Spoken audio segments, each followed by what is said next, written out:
Senior صحافی تجزیہ کار senior anchor person کرن ناز صاحبہ بھی ہمارے ساتھ موجود ہے، ان کا بھی تجزیہ شامل کرتے ہیں۔ کرن، بہت شکریہ آپ کے بھی وقت کے لیے۔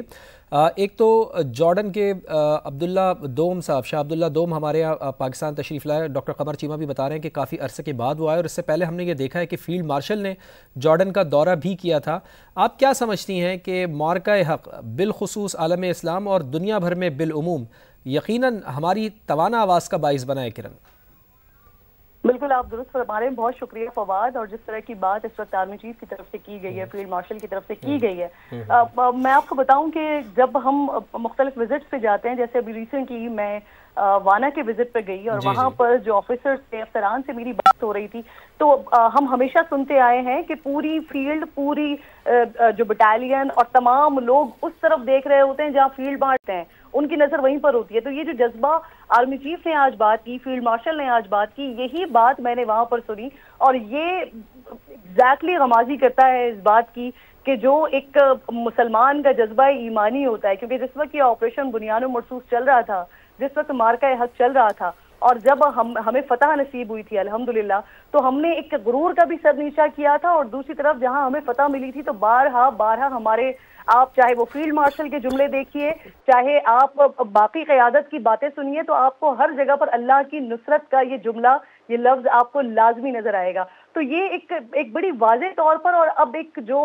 تشخص ہے نا پاکستان کا، اور جو مدینہ ثانی پاکستان کو کہا جاتا ہے، یہ پورا مکمل طور پر یہ تشخص اب ہم دنیا بھر پر آیا ہو رہا ہے، نہ صرف ہمارے کام سے بلکہ جو ہم بات کرتے ہیں اس سے بھی، اور جو ہمارے اس وقت افکار ہیں، یا جس طرح سے آپ کہہ لیجئے کہ جو پاکستان کی طرف سے کیا گیا آپریشن بنیان مرصوص کے دوران، اور اس کے بعد الحمدللہ جس طرح سے کامیابی ہمیں نصیب ہو رہی ہے۔ ہم ایک زون میں چلے گئے تھے کہ جہاں پر انٹرنیشنلی پاکستان کو وہ ریکگنیشن نہیں مل رہی تھی جو پاکستان کو ملنی چاہیے تھی۔ جو ہمارا دشمن تھا وہ ہمیں انتہائی کمزور سمجھ رہا تھا۔ انفیکٹ آپ کو یاد ہوگا کہ ہم اس زون میں چلے گئے تھے کہ جہاں پر انڈیا اور پاکستان کو ایک ساتھ کاؤنٹ نہیں کیا جاتا تھا۔ پھر الحمدللہ آپریشن بنیان مرصوص کے بعد ایک بار پھر جو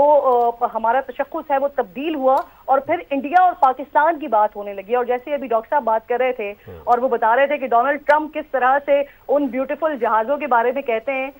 تعداد بھی آہستہ آہستہ جو ہے وہ 8 تک نمبر لے گئے ہیں، کہ کس طرح سے وہ 8 جو ہے جہاز، جس میں وہ جہازوں کی بھی بات کرتے ہیں، اور پھر جو وہ سسٹم تباہ ہوا اس کو بھی ایڈ کر دیتے ہیں کہ وہ گرے، ان کو گرایا گیا اس جنگ میں۔ تو یہ پاکستان کے لیے بہت بڑی کامیابی ہے، اور نہ صرف ہمیں اس پر خوش ہونا چاہیے بلکہ اللہ کا لاکھ لاکھ شکر ادا کرنا چاہیے کہ فیلڈ مارشل جس طرح سے اپنی کمان کو لے کر چل رہے ہیں۔ اور ہم نے ریسنٹلی، میں نے ابھی آپ سے تذکرہ بھی کیا کہ وانا میں بھی ہم نے دیکھا کہ جو آپریشن بنیان مرصوص جس طرح سے ہوا تھا، جس طرح سے فیلڈ مارشل اسے لیڈ کر رہے تھے، تو ایک آپریشن جو وانا میں ہو رہا تھا وہاں پر بھی ہم نے اسی طرح سے دیکھا کہ آپریشن کو فیلڈ مارشل باقاعدہ طور پر لیڈ کر رہے تھے، اور خود اس کے اندر موجود تھے، اور خود وہ مسلسل اپنی ہدایات دے رہے تھے، اپنی گائیڈ لائن دے رہے تھے۔ تو اس وقت الحمدللہ ہمیں اس چیز پہ بڑا خوش بھی ہونا چاہیے، اللہ کا شکر بھی ادا کرنا چاہیے۔ اور جو میں بات بار بار کہتی ہوں کہ ایک مسلمان کے تشخص کا، کہ مسلمان اب اللہ کے آگے